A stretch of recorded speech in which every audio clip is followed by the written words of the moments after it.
Que a paz do Senhor Jesus esteja com você neste dia. A maioria das igrejas tem, em algum lugar, uma folha de inscrição colada em um mural ou perto da mesa do café, pedindo voluntários. Alguém para ajudar em um ministério, preparar refeições para quem precisa ou até cuidar do som no domingo. E a verdade é que muitos de nós simplesmente passamos por ela. Nós vemos, sentimos o convite e seguimos em frente. O apóstolo Paulo explica por que isso acontece em sua carta a Tito.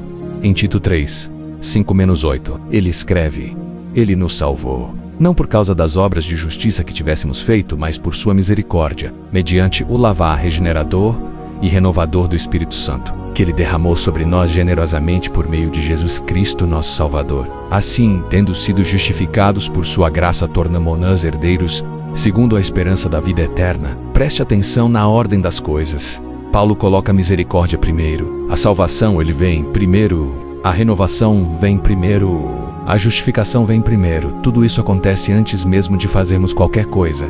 E só depois disso ele diz: dediquem-se às boas obras. Ele não inverte a ordem. Ele não diz: sirva a Deus primeiro e talvez ele te salve. Não, a misericórdia vem primeiro. E o serviço nasce como resposta a essa misericórdia.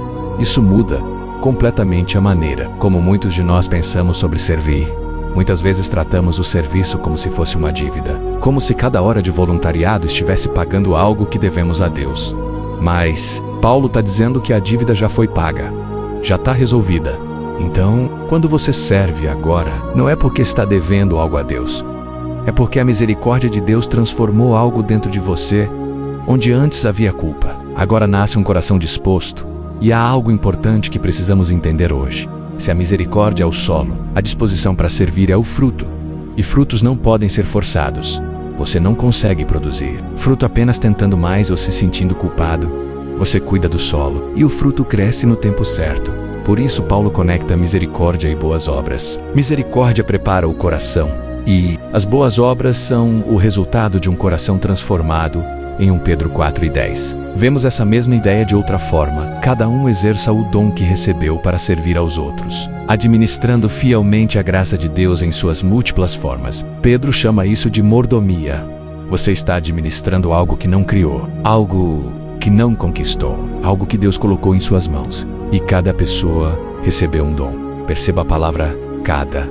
Não apenas as pessoas extrovertidas, não apenas líderes, não apenas pastores. Cada pessoa, isso inclui você. Eu já conversei com pessoas que acreditavam que não tinham nada para oferecer, talvez estejam aposentadas, talvez o corpo já não tenha a mesma força, mas mesmo assim elas perguntam pelo nome dos outros, oram pelas pessoas, oferecem presença, e isso é poderoso.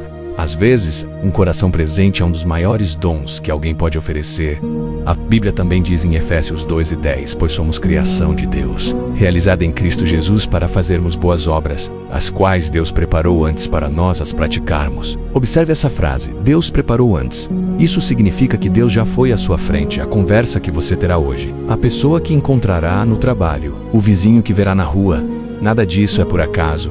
Deus já preparou oportunidades para você servir. Você só precisa caminhar nelas.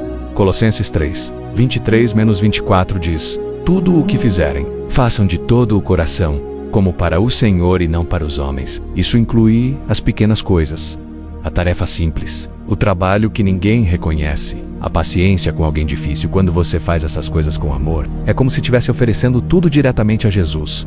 E um coração disposto não é um coração que acha tudo fácil. É um coração que diz sim, mesmo quando seria mais fácil dizer não. É servir mesmo quando ninguém está vendo, é aparecer mesmo quando você está cansado. Porque servir não depende de sentir vontade, depende de disposição. E Deus, via tudo Hebreus 6:10 diz: Deus não é injusto para se esquecer do trabalho de vocês e do amor que demonstraram por Ele. Deus vê cada gesto, a ajuda silenciosa, o gesto de amor que ninguém percebeu. Nada passa despercebido diante de Deus. Em Isaías 6:8, Deus pergunta: Quem enviarei? E quem irá por nós? E Isaías responde com apenas 3 palavras: Eis-me aqui, envia-me. Talvez seja exatamente isso que Deus deseja ouvir de você hoje. Essas 3 palavras. Eis-me aqui. Agora vamos apresentar isso diante do Senhor em oração. Pai, eu reconheço que muitas vezes passei por necessidades ao meu redor e escolhi ignorar. Eu vi oportunidades de ajudar, mas segui em frente. Perdoa-me. Senhor, obrigado pela tua misericórdia que me alcançou quando eu não tinha nada para oferecer. Hoje eu te peço, transforma o meu coração. Dá-me um coração disposto a servir. Mostra-me os dons que colocaste em minhas mãos. Ajuda-me a enxergar as pessoas ao meu redor.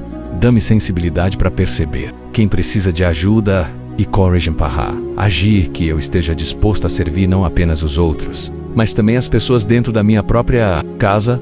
Ensina-me a servir sem esperar reconhecimento. Ensina-me a amar sem esperar recompensa.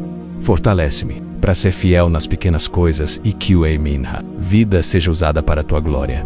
Eu declaro hoje que sou tua criação, feita em Cristo Jesus para boas obras.